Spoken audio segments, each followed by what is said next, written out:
জমি নিয়ে কোনো দ্বন্দ্ব নেই, কিন্তু দ্বন্দ্ব রয়েছে জমির ভাগাভাগি ও পজিশন নিয়ে। জমির পজিশন নিয়ে এই পর্যন্ত হয়েছে অনেক হামলা, মারামারি, বিচার সালিশ সহ অসংখ্য মামলা। এর শেষ কোথায়? সরেজমিনে গিয়ে জানা যায় স্থানীয় মাতাব্বর ও নেতৃবৃন্দের মধ্যেও রয়েছে পক্ষপাতিত্ব, হয়েছে একাধিক গ্রুপ।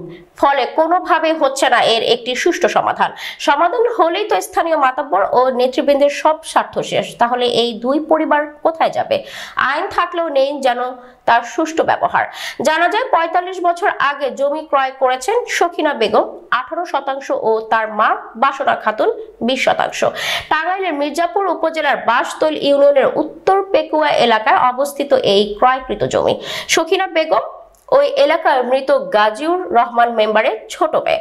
৪৫ বছর আগে মেয়েকে বিয়ে দিয়ে তার সুখের কথা চিন্তা করে ১৮% জমি ক্রয় করে দেন এবং বাড়িও করে দেন।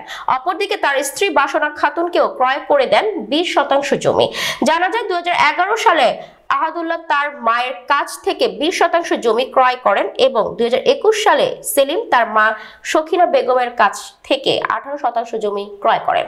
সুখেই দিন কাটছিল সখিনা বেগম ও তার স্বামী সন্তানদের নিয়ে, কিন্তু গত ৫ই আগস্ট সরকার পতনের পর হঠাৎ করে সখিনা বেগম অভিযোগ করেন তার বাড়িঘর তার ভাই ভাতিজারা সহ স্থানীয় বিএনপি নেতাদের সহায়তার রাতের আধারে ঘরবাড়ি দখল করে বাড়ির মাঝখান দিয়ে ইটের দেয়াল নির্মাণ করেছে এবং তার গাছপালাও কেটে নিয়ে গেছে। পরে সখিনা বেগমের ছেলে বাদী হয়ে মির্জাপুর থানা ও সহকারী কমিশনার বরাবর একটি লিখিত অভিযোগ দায়ের করেছেন বলে জানা যায়। অভিযুক্তরা হলেন ওই এলাকার মৃত গাজীউর রহমান মেম্বারের ছেলে আহাদুল্লাহ, তার নাতি রকিবুল ইসলাম ওরফে জাহাঙ্গীর আলম, জহিরুল ইসলাম, আরো সঙ্গে ছিল জহির ইসলামের ছেলে রেদওয়ান ইসলাম, ওই এলাকার মাসুমের ছেলে মাহিম সহ স্থানীয় বিএনপি নেতারা। বাড়ি দখলের সাথে স্থানীয় বিএনপি নেতাদের নাম শোনা গেলেও তারা তা অস্বীকার করেছেন এবং এর তীব্র নিন্দা ও প্রতিবাদ জানিয়েছেন। এই বিষয়ে দুই পরিবারের সাথে কথা বলে জানা গেছে তাদের জমির পরিমাণ কম নেই, কিন্তু জমির সামনে এবং পেছনের পজিশন নিয়েই যত সমস্যা। এখানে কেউ কাউকে ছাড় দিতে ইচ্ছুক নয়। এই বিষয়ে দুই পরিবারই চায় একটি সুষ্ঠু সমাধান। সুষ্ঠু সমাধানের জন্য স্থানীয় সহ সুশীল সমাজের ব্যক্তিরা বলেছেন এই বিষয়ে অবশ্যই প্রশাসনের হস্তক্ষেপ জরুরি, অন্যথায় আরো বিশৃঙ্খলা বৃদ্ধি হওয়ার সম্ভাবনাই বেশি। কারণ এর আগেও জমি পূর্ব পশ্চিমে ভাগ করে দিয়েছিল। মির্জাপুর থানার অফিসার ইনচার্জ মোহাম্মদ মোশাররফ হোসেন বলেন, অভিযোগের ভিত্তিতে আইন অনুযায়ী ব্যবস্থা গ্রহণ করা হবে। স্বামীর জায়গাটা বেঁচে দুবার জায়গা বন্যায় বাহিরে নিয়ে যেতে পারে, সেই জায়গা বেঁচে এনে বাড়িটা আমার ৫০-এর উপরে গেছে, ৪৫-এর উপরে গেছে বাড়িতে পালাইছি। অনেক প্লান গুনে কি করে আমার মাথার দিন নষ্ট হয়ে গেছে। রাখছিলাম এই দুবার জায়গা বন্যায় বাহিরে নিয়ে গেছে গা, এই দুবার জায়গা বেঁচে পাহাড়ের জায়গা রাখছি। জায়গা রেখে তারপরে বাড়ি বানাইছি। ৪৫ বছরের হয়ে গেছে গা, এটা বাড়িতে রাখছি। অন্যরা মারবার আহে, মারে, কেস করে, পুলিশ ধরিয়ে নেয়।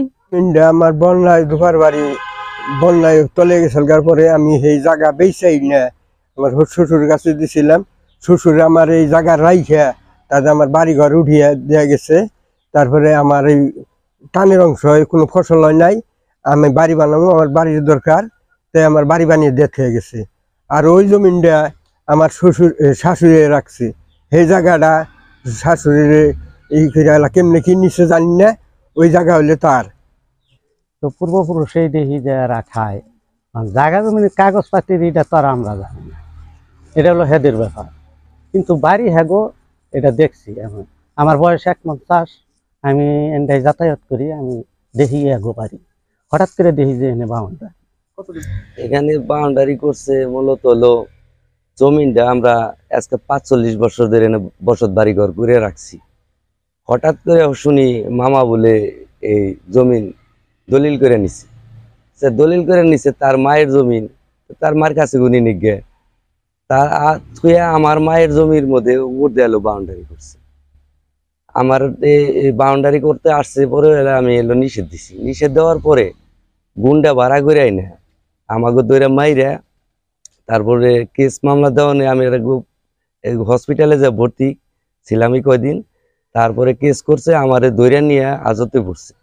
আজতে পড়ার পরে আমি আইসা দিই এই অবস্থা। হঠাৎ করে কেন করলো হেরাই জানে। এই জমির দাম হইলো মনে করেন 20 টাকা করে, আর ওই জমির দাম মনে করেন 5 টাকা করে। বিএমপির পাওয়ার দেয় লুকাই না এই ম্যাট দূর আমার কইরা তারপরে এলো এনে বাউন্ডারি। এখানে যে বিএনপির যে ছেলেপেলে আসছিল তারা কি আপনাদের মারধর করছে? তারাই তো মারছে, বৃষ্টির মতন বাইরে আইছে, একটা লোকেও আমাকে ফিরায়নি। এনেও আলু টানের পরে আমরা নিষেধ দেওয়া নেই, হঠাৎ করে এলো কতরি পোলাবান ভাড়া করে আনছে, আইনা এলো আমাকে বৃষ্টির মতন বাইরে আইছে। মনে করেন বাঘের ও বাঘের মানুষরা এলো খালি শুধু তামসাই দেখছে। দেওয়ার পরে তাকে কইলাম বলি তাহলে আপনারা আমাকে ফিরাইলেন না, দৌড়লাইন না, কোনো কিছু কইলেন না, তাহলে আমাকে এইভাবে মারলো। কয় আমরা যদি তোমাকে নিয়ে যাই তাহলে এলো আমাকে নামে এলো মামলা দেবো, এই ডরে তারা আসেনি। আসলে এই জমিটা হলো এই 20% হলো আমার নানার, আর পাশেরটা হলো আমার নানার বোন, মানে আমার নানি লাগে। আগে পূর্ববর্তীতে এটা আমি যতটুকু শুনছি মনে হয় যে পূর্ববর্তী ঠিকই ছিল। পরবর্তীতে মনে করেন যে আপনার জমির মূল্য বাড়ার কারণে তারা মনে হয় যে দলিল করে দিছে, আপনার আমার নানি সেলিম আমাকে দলিল করে দিছে, তারা আসলে পজিশন নিয়ে আসলে ভেজালটা করতেছে। আমি যতদূর জানি জমিটা ওনাদের দলিলকৃত ক্রয়কৃত জমি, এটুকুই জানি। তারপরে বিভিন্ন সালিশে অংশগ্রহণ করছি এই জমি নিয়ে, সেখানেও মাইমাতব্বরা বলছে যতটুকু জানছি এই জমি তাদের। এখন ছেলে অংশ নিয়ে আর কি সামনে আর কি করতেছে। আমি যতটুকু জানি সেটা হলো এই জমিটা বিচারের মাধ্যমে টানে দুপে সমান অংশ করে নেওয়ার জন্য চেয়ারম্যানের পক্ষ থেকে একটা প্রস্তাব হলো, এবং কি সেটা একজন প্রতিনিধি পাঠাইয়া প্রতিনিধি পাঠাইয়া সেটা বন্টন করে দেওয়ার জন্য অনুমতি দিল। সেই বন্টনের সময় আমি ছিলাম, তাই দেখলাম যে পূর্বে পশ্চিমে মাঝামাঝি 20% আহাদুল্লার, 18% সখিনা। আমার জানা মতে এই যে সেলিমের মা সখিনা বিবি তার বাড়িতে একটা ঘর আছে, দেখেন লম্বা একটা ঘর আছে। সেই সীমানার এই 38% সীমানার উত্তর পাশে যে একটা ঘর আছে লম্বা, ওই ঘর যে বছর চৌহন্দি করলো, সেখানে আমার চৌহন্দির দাওয়াত দিছিল, দাওয়াতে আসছিলাম। তাই খাইতে বসে আমি জিজ্ঞেস করছিলাম যে উত্তর পূর্ব পশ্চিমে লম্বা করে ঘর কেন দিলে, আর উত্তর দক্ষিণে লম্বা করে ঘর দিলে বাড়িটা একটু আওতায় পড়তো, রাস্তা ঘেঁষে বাড়ি। তাই সখিনা বিবি আমার প্রশ্নের উত্তর দিছিল, জমি তো ভাই আমাকে পূর্ব পশ্চিমে লম্বা, উত্তর দক্ষিণে যদি আমি ঘর দিই হ্যাঁ ঘরের জায়গা হয় না, এই জন্য সীমা ঘেঁষে উত্তর পাশে ঘর দিয়ে রাখলাম। এখন আর এক ঘর আমি যে মাঝখান দিয়ে যে সীমানা আছে ওই সীমানাতে পরে আর এক ঘর দিব, আমার দুই ঘরে থাকবো, আমার আর পোলাও নেই, আমার জায়গায় পজিশনে হয়ে যায়। এই জমি নিয়ে এইখানে আমার 20% জমি, এবং পাশে হলো যে আমার বোনের হলো যে 18% জমি। এইটা নিয়ে হলো বিরোধ, তাদের অংশ হলো উত্তরে, আমার অংশ হলো দক্ষিণে। এটা নিয়ে বিরোধ করে এখানে আমার দাঁত কমাইছে। এটা হলো ওই জায়গায় হলো মোট হলো 38% জমি। 38%-র 20% আমার দাদি 1980 সালে ক্রয় সূত্রে মালিক, এবং সুয়েলের মা মানে আমার ফুবু 1980 সালে সে ক্রয় সূত্রে মালিক, একই মালিকের কাছ থেকে ক্রয় করছে। পরবর্তীতে আমার আব্বা 2011 সালে আমার দাদির কাছ থেকে ক্রয় সূত্রে মালিক হয়, এবং 2021 সালে সেলিম তার মার কাছ থেকে ক্রয় সূত্রে মালিক হয়। এবং এই সম্পত্তির মূল সমস্যা হলো পজিশন নিয়ে। এটা পূর্বে আমরা পূর্বে পশ্চিমে লম্বা করে খাইছি, এবং এরাও পূর্বে পশ্চিমে লম্বা করে তাদের 8 অংশ উত্তর পাশ থেকে খাইছে, আমরা আমাদের 20% দক্ষিণ অংশ থেকে খাইছি। পরবর্তীতে এইটা তারা পাশ পরিবর্তন করে পূবে পশ্চিমে বাদ দিয়ে উত্তর দক্ষিণে লম্বালম্বি ভাবে খাওয়া চেষ্টা করে। আমার চাচাতো ভাই আওয়ামী লীগের নেতা, তার সহযোগী সেলিম আমাদের এই সম্পত্তি বুক দখল করার উদ্দেশ্যে আমাদেরকে বিভিন্ন সময় বিভিন্ন মামলা এবং আমাদেরকে বিভিন্নভাবে নির্যাতন করে। আমার বাবাকে আওয়ামী ফ্যাসিবাদ সরকারের গায়েবী নাশকতা মামলা দিয়ে দীর্ঘ 50 দিন জেল খাটাইছে এবং আমাকে দূরে রেখে এই আওয়ামী লীগ নেতা ফারুকের নির্দেশে আমার ওই জায়গায় গেলে অবশ্যই দেখতে পারবেন যে বেশ কিছু টিনের বেড়া তৈরি করে রাখছে।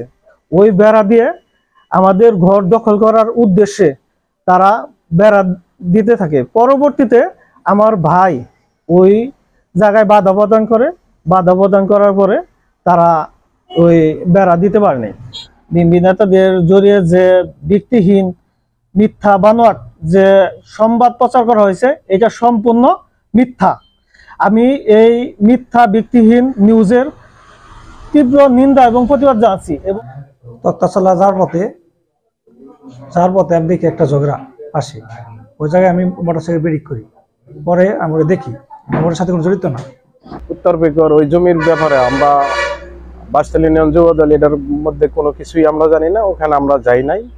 আমি ব্যক্তিগতভাবে ওই জমিটা চিনিই না, জানিই না।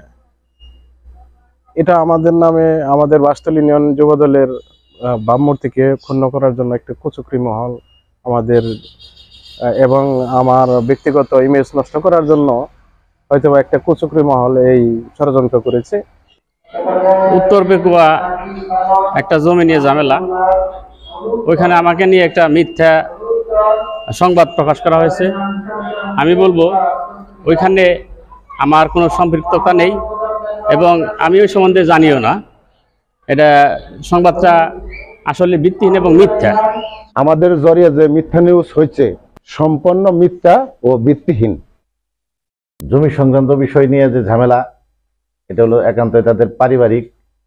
সেইখানে আমার দল, বাংলাদেশ জাতীয়তাবাদী দল বাসতলী ইউনিয়ন শাখাকে নিয়ে যে অসত্য কথা প্রচার হয়েছে, আমি এর তীব্র প্রতিবাদ জানাই। এটা আমাদের দল কোনোভাবেই এখানে সম্পৃক্ত না, এটা একান্তই তাদের পারিবারিক বিষয়।